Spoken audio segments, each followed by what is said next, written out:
감축하고 있어요. 어떤 사람은 질병으로 인한 고난도 있고, 경제적인 어려움으로 인한 고난도 있고, 인간관계로 인한 고난도 있고, 또 사랑하는 이와 헤어짐 자체도 가장 큰 아픔이고 슬픔도 여러분 고난입니다. 그러나 최고의 고난의 절정은 여러분 십자가입니다. 우리 주님께 빌라도가 사형 언도를 내리자마자 로마의 병사들은 정말로 험하게 우리 예수님을 다루십니다. 채찍질하고 여러분 모욕하고, 거기에 온 이스라엘 백성들은 합사해서 그를 조롱하고 모욕하고, 자색 옷을 입혔다 벗기고, 네가 정말 왕이냐, 가시면류관을 만들어서 머리에 콱 씌워서 머리에서는 피가 흘러나게 하시고, 침을 뱉고, 여러분 십자가를 지고 가는 그 길거리마다 수많은 사람들의 조롱을 받게 됩니다. 주님의 고난의 최절정은 여러분 십자가입니다. 말씀을 드렸어요. 천상의 자리에서 이 땅에 내려온 성육신 이 자체도 여러분 최고의 고난입니다. 비하. 여러분 이런 얘기, 참모총장을 했다가 이등병으로 강등되는 거예요. 그거보다 더 낮아짐. 예수님의 비하가 여러분 고난입니다. 그러나 마지막 절정은 십자가입니다. 예루살렘 성박 골고다 언덕에서 마지막 죽음의 현장도 얼마나 모욕적인지 모릅니다. 좌우편의 강도를 함께 처형합니다. 우리 예수님을 강도에 수준하고 같이 놓은 것입니다. 가장 이 세상에 있어서는 안 될 흉악한 범죄자와 동일한 취급을 받게 된 모욕, 치욕, 이루 말할 수가 없습니다. 어린 예수 믿다가 우리의 자존심만 조금 상해도요, 참 힘들어요. 모든 것이 내 마음대로, 내 뜻대로 그렇지 않아요. 예수님의 12제자 중에 가룟 유다는 예수님을 팔아 넘깁니다. 뭐 한두 사람 배신한다고 해서 그렇게 여러분 뭐 가슴 아파할 일, 우리 주님도 그런 배신을 당했어요. 그런 아픔의 현장의 최고의 절정은 여러분 십자가였다는 것입니다. 오전 9시에 십자가상에 못을 박았습니다. 남 구원하였으나 자기는 구원하지 못한다고 침을 뱉으며 야유하고 모욕하고 멸시합니다. 왜 우리 주님께서 십자가상에서 이런 모욕과 멸시를 당해야 되는가? 이사야에 있는 말씀대로 53장 4절에 보면 그는 실로 우리의 질고를 지고 우리의 슬픔을 당하였거늘 우리는 생각하기를 그가 징벌을 받아 하나님께 맞으며 고난을 당한다 하였도다. 6절에 보면 우리는 다 양 같아서 그릇 행하여 각기 제 길로 갔거늘 여호와께서는 우리 모두의 죄악을 그에게 담당시키셨도다. 마지막 죽음은 우리의 모든 죄를 짊어지시고 가시는 그런 죽음인 것을 말씀하고 있습니다. 그래서 십자가상에서 가상 7원이라고 하는데 그 중에 한 세 가지의 기도를 보면 누가복음 23장 34절에 보면 이에 예수께서 이르시되 아버지 저들을 사하여 주옵소서 자기들이 하는 것을 알지 못함이니이다 하시더라. 아니 그 처참한 십자가상에서 욕을 하고 침을 뱉고 채찍질했으며 그런 사람을 향해서 아버지 저들을 용서해달라고 기도하는 주님의 기도를 듣게 됩니다. 우리는 조금만 여러분 대우를 받지 못해도 용서는커녕 저주하고 악한 말을 퍼붓고, 그러나 우리 주님께서는 저들을 용서해달라고 기도합니다. 누가복음 23장 43절에 보면 예수께서 이르시되 내가 진실로 내게 이르니 오늘 내가 나와 함께 낙원에 있으리라. 강도와 함께 못 박았는데 주님의 주되심을 인정하고 이분은 죄가 없는 분이다 라고 이야기했던 강도에게 여러분 용서와 자비를 베풀고 있는 모습을 보게 됩니다. 천국을 보장하는 약속을 합니다. 너는 나와 함께 낙원에 있으리라. 어떤 분이 극도의 고난과 아픔이 오면 예수도 필요 없고 천국도 필요 없고 이러면서는 그런 분을 종종 봅니다. 여러분 극도의 아픔 고통 가운데 한 영혼을 우리 주님께서 가슴에 끌어안는 모습의 기도를 봅니다. 요한복음 19장 27절에 보면 또 그 제자에게 이르시되 보라 내 어머니라 하신대 그때부터 그 제자가 자기 집에 모시니라. 제자에게 어머니를 부탁하는 효심 있는 모습으로 기도하고 있는 모습을 봅니다. 요한에게 내 어머니라. 어머니 아들입니다. 요한에게 맡기는 모습을, 이런 아주 극심한 고통 가운데 자신을 위한 기도가 아닙니다. 타인을 위한 구원과 용서와 오히려 행복을 구하는 기도를 하고 있는 메시아의 모습을 보여주고 있습니다. 오히려 어머니의 미래를 생각하고 자기를 치는 수많은 소리 높인 군중들과 노마 병상들을 향해서 저들을 용서해달라고 기도하고 그 처참한 현장 가운데서도 천국을 보장하는 약속을 주고 있는 우리 주님의 모습을 봅니다. 오히려 이 십자가의 고통이 어찌 보면 우리에게 구원의 축복이라는 것입니다. 십자가는 사랑이요, 용서요, 긍휼이요.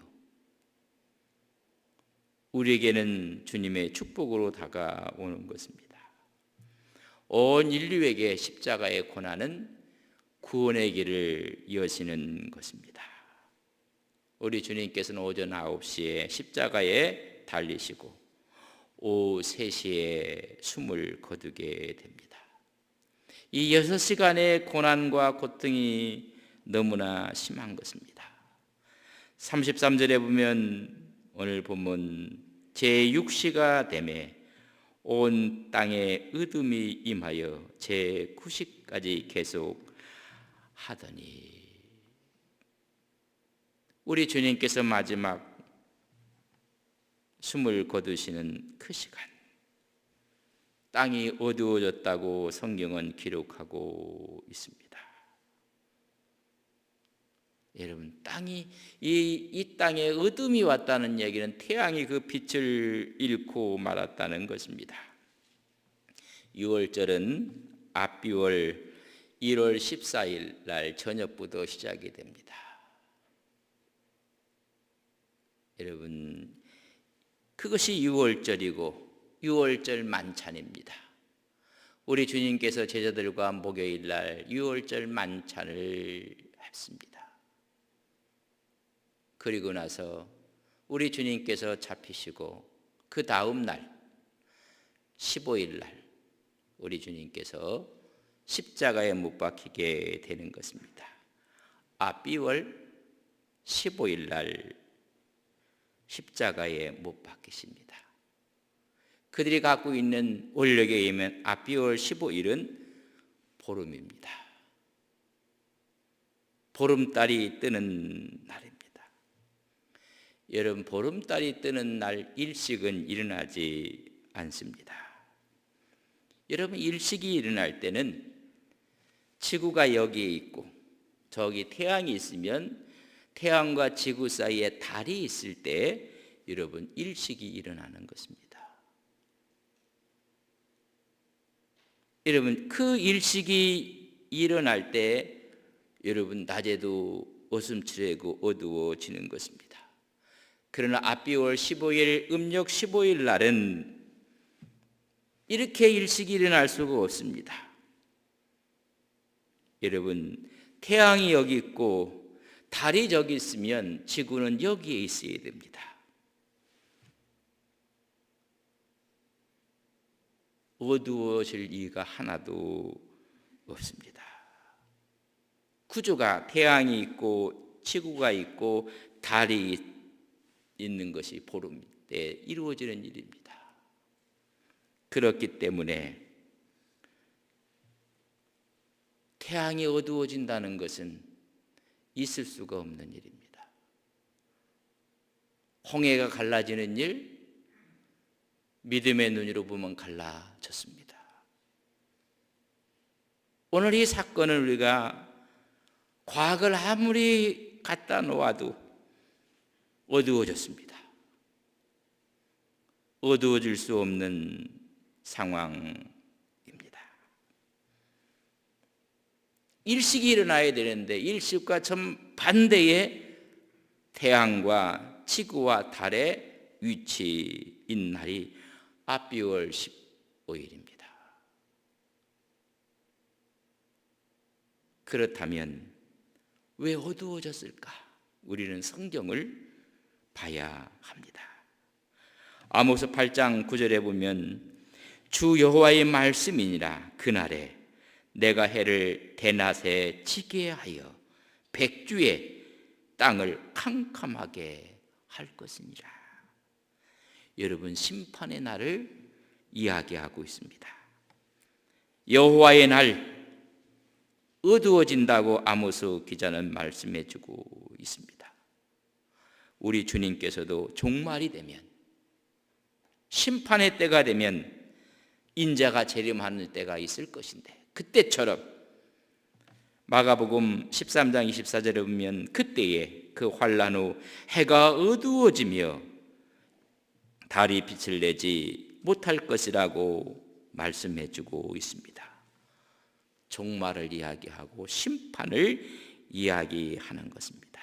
온 땅에 어둠이 임할 것이고 그것은 심판을 말하는 것입니다. 바로 이 세상에 하나님의 심판을 보여주는 것입니다. 스바냐 1장 15절에 보면 그날은 분노의 날이요 환난과 고통의 날이요 황폐와 패망의 날이요 캄캄하고 어두운 날이요 구름과 흑암의 날이요. 백주 대낮에 어두워진 하나님의 심판을 말씀해 주고 있습니다. 하나님이 내리신 어두움입니다. 하나님의 심판에 대한 상징의 말씀입니다. 여러분, 어두워짐을 말씀해 주고 있습니다. 왜 어두워졌을까? 우리는 주님에 대해서 이렇게 조명을 해야 됩니다. 우리 주님은 요한복음 1장 9절에 보면 참빛 곧 세상에 와서 각 사람에게 비치는 빛이 있었나니 그 빛이 우리 주님인 것을 말씀했고, 요한복음 8장 12절에 보면 예수께서 또 말씀하시되 이르시되 나는 세상의 빛이니라. 이 빛 대신 주님께서 돌아가실 때, 빛이 꺼져갈 때 세상은 어둠이 내리고 있다는 것을 지금 말씀하며 이건 당연한 것입니다. 우리 주님은 빛이셨습니다. 지금 빛 대신 주님께서 십자가상에서 여러분 죽음의 현장에서 빛이 꺼져가니 이 세상에 당연하게 어둠이 엄습해 온 것입니다. 마지막 주님 재림하실 때 이런 일이 일어날 것을 또 우리는 성경을 통해서 알게 되고 믿게 되는 것입니다. 어디오전이 이 사실 앞에 우리 주님께서 절규를 하십니다.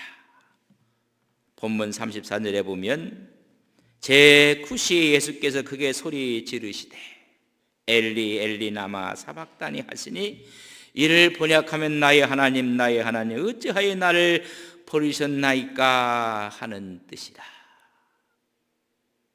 여러분, 이 말씀에 우리는 우리의 신앙에 초점을 맞추셔야 합니다. 우리 주님의 절망의 소리가 아닙니다. 원망의 외침도 아닙니다.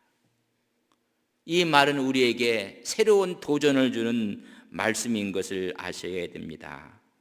왜 하나님께서 하나님의 아들까지 못을 박아야 하는지를, 그 이유를 생각해 보라는 우리에 대한 도전인 것입니다. 왜 하나님께서 독생 성자를 버리실 만큼 하나님이 버려야 하는지를 생각하라는 것입니다. 우리를 향한 도전의 질문의 이야기입니다. 하나님의 아들 예수님께서 이렇게 외칠 만큼 그 죄악이 너무나 큰 것을 알고 그의 심판이 두려움을 알라는 주님의 외침입니다. 하나님이 왜 그의 독생자를 십자가에 못 박을 수밖에 없게 되었는지를 우리로 하여금 깨닫게 하는 주님의 외침입니다. 인간의 죄에 대한 심판이 너무 크고 두려운 것입니다. 하나님이 버리실 만큼 세상의 죄가 너무 크다고 지옥 경벌이 큼을 알기에 그 죄의 두려움을 깨달으라고 하는 외침의 소리입니다. 그러면서 우리 주님은 몸소 그 심판을 다 짊어지신 것입니다. 그렇기 때문에 하나님이 버리신 것이 아니라 하나님이 붙들고 있음을 깨닫게 하는 것입니다. 원망 때문에 부르짖는 것이 아니라 하나님에 대한 믿음 속에서 마지막 힘을 다하여 기도하신 기도의 울림입니다. 얼마나 죄가 무섭고 심판이 무서운지 깨닫게 하시는 주님의 부르짖음입니다. 우리 주님께서 십자가를 이제 다 지고 마지막 숨을 거두시게 됩니다. 그때 38절에 보면 이에 성소 휘장이 위로부터 아래까지 찢어져 둘이 되니라. 성소의 휘장이 쫙 갈라집니다. 성소와 지성소를 구분했던 커튼이 갈라지고 말았습니다. 하나님의 계신 곳으로 가는 그 휘장이 찢어져 둘이 되고 말았습니다. 그 휘장 때문에 갈 수 없는 길이었습니다. 이제는 십자가를 통해서 누구나 나갈 수 있는 길을 열어 놓으신 것입니다. 부패하고 타락한 성전은 더 이상 하나님의 집이 아니라는 것입니다. 우리 주님께서 초기 사역 가운데 이 성전을 홀라 내가 3일 만에 일으키리라. 더 이상 썩고 냄새나고 타락한 종교 지도자에 있는 성전은 더 이상 하나님의 집이 될 수가 없다는 것입니다. 오직 예수 그리스도의 십자가를 통해서만이 하나님의 앞에 나갈 수가 있다는 것입니다. 하나님의 임재의 역사가 나타난 것입니다. 오직 십자가만이 하나님의 임재의 자리로 나갈 수가 있습니다.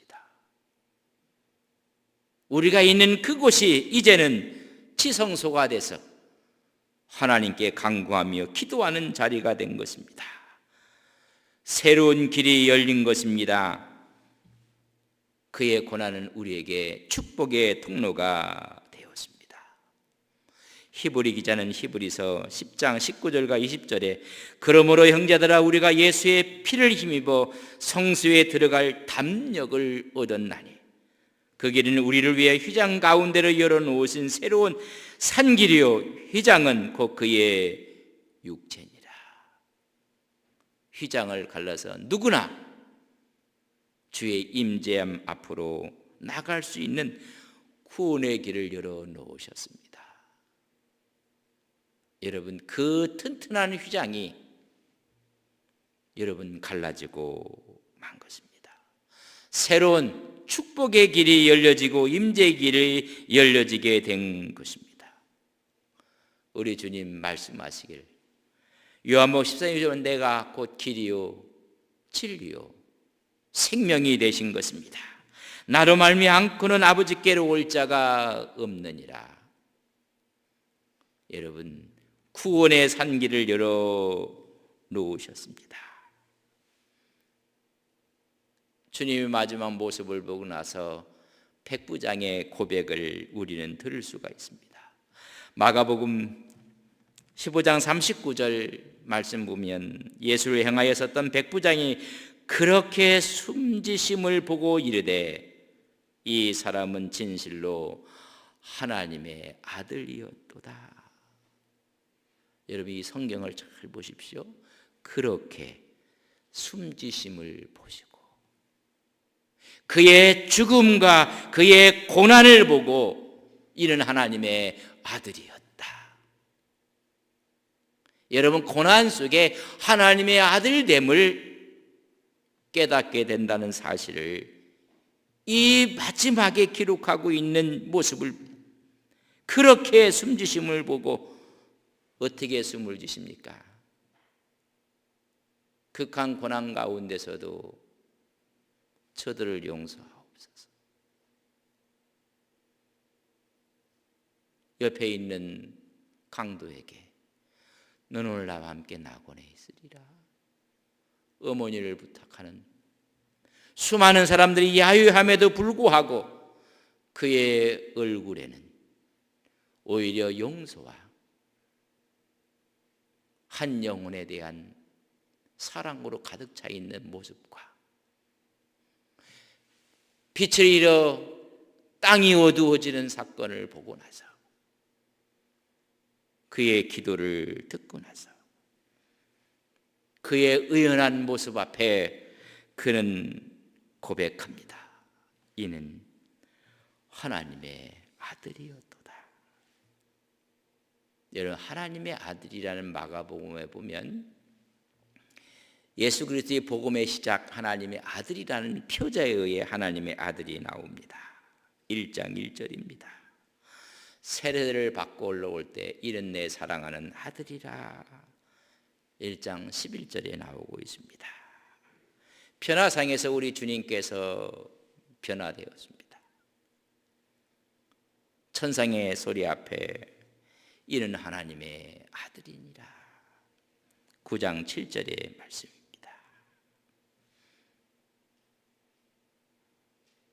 다 이야기는 하늘의 소리였습니다. 사람의 소리로 하나님의 아들이라고 이야기했던 첫 번째 사람이 이 백부장입니다. 아니, 사람의 이야기로 이는 하나님의 아들이라고 했을 때 종교 지도자는 벌떼처럼 일어나서 참남하도다 신성모독이라고 매도했던 종교 지도자들은 하나님의 아들이라는 말을 할 수가 없습니다. 다 이는 하나님의 아들이라는 이야기는 천상의 소리가 들려왔을 뿐입니다.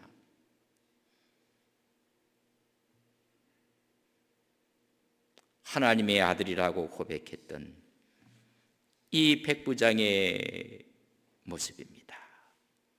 언제 하나님의 아들이라는 고백이 이루어질 수가 있는가? 십자가에서 못 박혀 죽으시는 그 주님을 만난 사람만이 이분은 하나님의 아들이다. 여러분, 하나님의 아들이라고 고백하십니까? 십자가의 고난과 아픔에 만남이 없는 고백은 대부분 가짜입니다. 여러분, 정말 하나님을 아들로 믿습니까?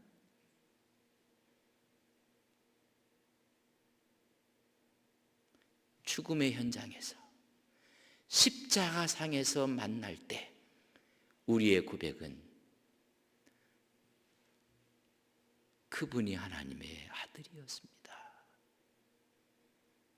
우리의 삶의 태도가 틀려질 수밖에 없습니다. 주님의 십자가를 통해서 오늘 백부장은 그렇게 숨지심을 보고 오늘 이사야가 말했던 것처럼 나의 질고를 지고 나의 죄악을 지고 그 십자가의 현장에서 죽으시는 그분의 모습을 우리 마음에 그리기 전까지는, 아니 그것을 마음에 체득하기 전까지는 하나님의 아들이라고 고백이 여러분 부끄러운 고백이 되고 맙니다.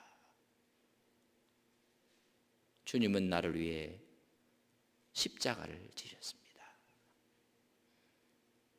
우리에게 있는 십자가를 못 질 십자가가 없습니다. 고난주간 마지막 새벽을 지키며